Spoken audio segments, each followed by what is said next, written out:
Hello and welcome to Algebra 2, Chapter 9.6, and today we're going to be discussing solving rational equations. So we've spent all of Chapter 9 working on simplifying, so multiplying, dividing, adding, subtracting, and now we're going to actually solve an equation. Okay, so there's really at least two ways to do this. The way that I like to do it is to multiply the entire equation by the least common denominator. And what that does is that cancels your denominators, and you just have a basic equation left to solve, so no more fractions. Okay.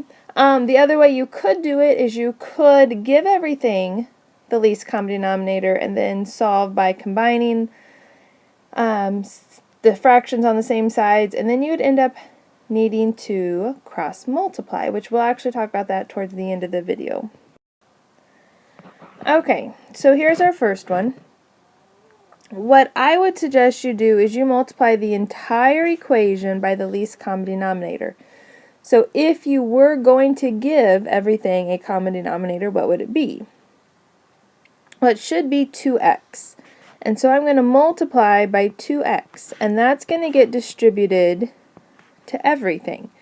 And I would not always write out all the steps, but just on this first one, what that's going to look like is 2x times 3 over x minus 2x times 1 over 2 and equals 2x times 12 over x.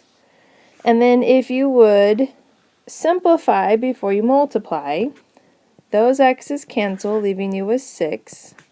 Those 2's cancel, leaving you with 1x. And those x's cancel, leaving you with 24. And so that's why I like the multiplying by the least common denominator, because it cancels all of your fractions and it leaves you with a very nice equation, whether it be linear or quadratic. So negative x equals 18, divided by negative 1, x is going to equal a negative 18. Now, in terms of extraneous solutions, you're going to need to check for these because we're dividing. And so if you just look back up at the original equation, can this number, in either of those places, be a negative 18? And it can. The only thing it can't be is a 0. So we're good there. Okay, so here's our next one, a little more elaborate with binomials on the bottom.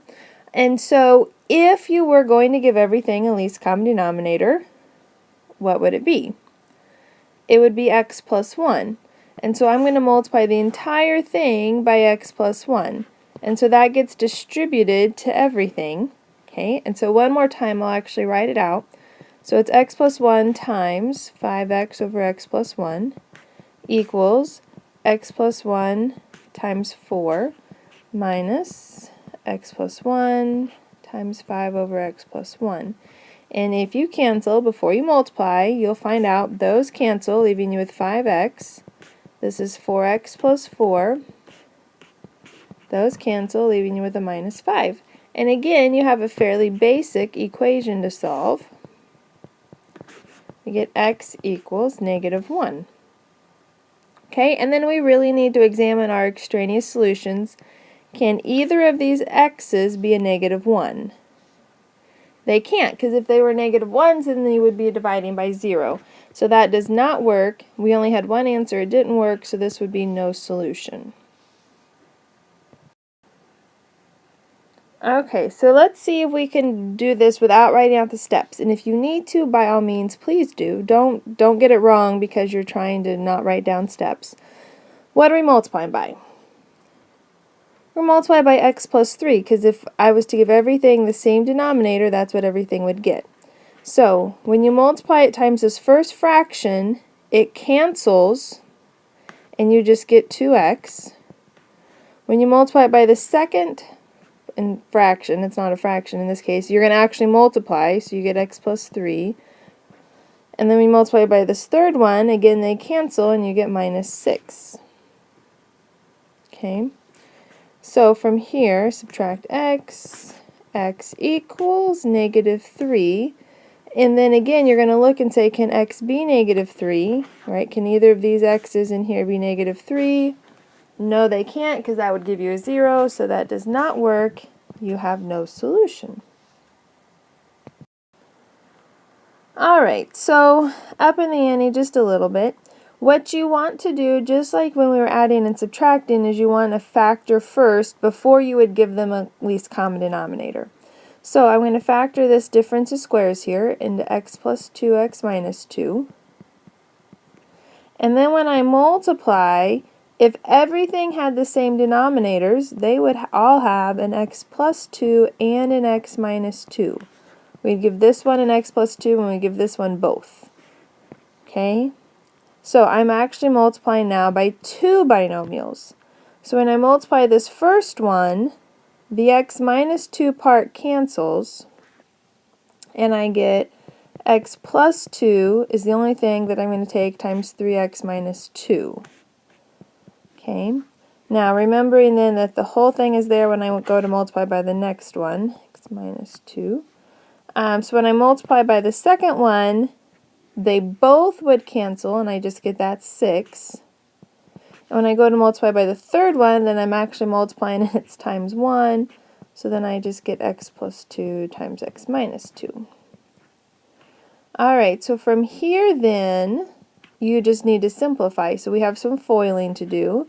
So this is going to be 3x squared minus 2x plus 6x would be a plus 4x minus 4, 6, and then I already know what that turns out to be because I had to undo it up there, so that's x squared minus 4. So this one is going to be a quadratic, which means then we need to remember all of our ways to solve a quadratic.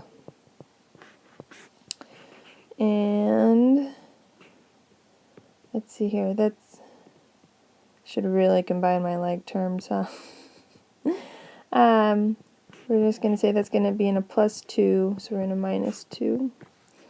So this is 2x squared plus 4x minus 6 equals 0.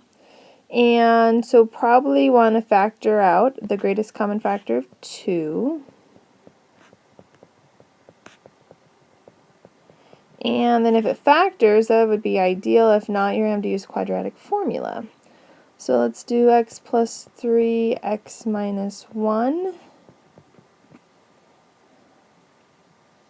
In which case x is negative 3 and positive 1. And now I need to check to see if either of those work or both of those work. So can this number be negative 3 or 1? It can. And can this number be negative 3 or 1? Right? Because you're checking to make sure it would not give you a 0. So they both work, so this one has two solutions. So there is another situation that you might see, and that's just going to be when you have one fraction equal to one fraction. And we call that a proportion, and in math you solve proportions by cross-multiplying. So on all the previous examples we did, if you wanted to give whichever side had the two fractions a least common denominator, combine them, and then cross-multiply, you could have. I still find the multiplying by the least common denominator a little quicker because you instantly get rid of those fractions. Of course, cross-multiplying you would too. Okay, so we're going to cross-multiply, so we're going to multiply these sides together, and you're going to distribute. So there's 3x plus 12 equals, then we're going to multiply these sides together, and that's going to be x squared plus 4x. And then you're going to solve. It's a quadratic. I would definitely move everything to the side that's going to make a positive x squared. So 0 equals x squared plus x minus 12. See if this factors. I think we get plus 4 minus 3. And then so x is negative 4 and positive 3. And we're going to check those. This would be the easiest one right here to check. Can that be negative 4 or positive 3? It cannot be negative 4 because that would give you a 0. Then on this side, 4 would work because you'd be adding them, and 3 would also work. So you only have one answer in this case, and it is 3. Alright, so here's another example that we could just go straight into cross-multiplying because it's a fraction equals a fraction. So if we multiply this way first, we're going to have 6x plus 6 equals, and then this way, you're going to have to FOIL them, and we're actually going to have 2x cubed. Let's do minus 4x squared plus 2x squared minus 4x. And we have some like terms to combine.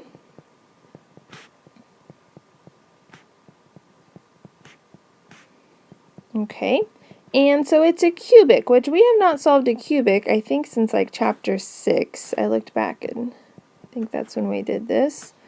Alright, so 0 equals 2x cubed minus 2x squared minus 10x minus 6. And the first thing, to make this a lot easier, I see a greatest common factor of 2. I'm going to go ahead and divide by it instead of pulling it out because it's an equation, so I can do that. So 0 equals x cubed minus x squared minus 5x minus 3. And then remember we did drop your mama and found rational zeros. And so we would try plus or minus 1 and plus or minus 3, and our coefficients are 1, negative 5, and negative 3. Okay, and remember you can also graph this to give you a little bit of heads up on which numbers to try. So I think negative 1 works. Let's try this. So if we drop, there's drop, multiply, add, multiply, add, multiply, add. Oh, great. So here's one of our zeros, and then what we're left with here, so since we started with a cube there, this is x squared minus 2x minus 3, and then you could finish by factoring that, because that's going to equal 0. X minus 3, x plus 1. Alright, so x equals a positive 3, a negative 1, and another negative 1, because that was our negative 1 over here. So we have a double root here, which is fine. You're going to look up at your original and see if any of those don't work, right? What doesn't work here? Negative 1, so those are out. And 3 would work on the other one, so just x equals 3 is our answer. So if you don't remember this from chapter 6, another way we could look at this real quick is this bottom left-hand side factors. If you factor out a 2x, we're left with x plus 1. Okay, and then you could do one of two things. You could give them common denominators, or you could go ahead and cross multiply, but don't multiply it out. There's 6 times x plus 1, and then the other side is 2x times x plus 1 times x minus 2. And then what happens to those x plus 1s? They cancel. So it won't happen all the time, but it happens in this case. So you get 6 equals, and then you could actually multiply that out, 2x squared minus 4x. And then this is something you could solve because it's only a quadratic and not a cubic. Alright, that is what I have for you for 9-5. That's where we are. Let me know if you have any questions, and if not, I will see you in class next time.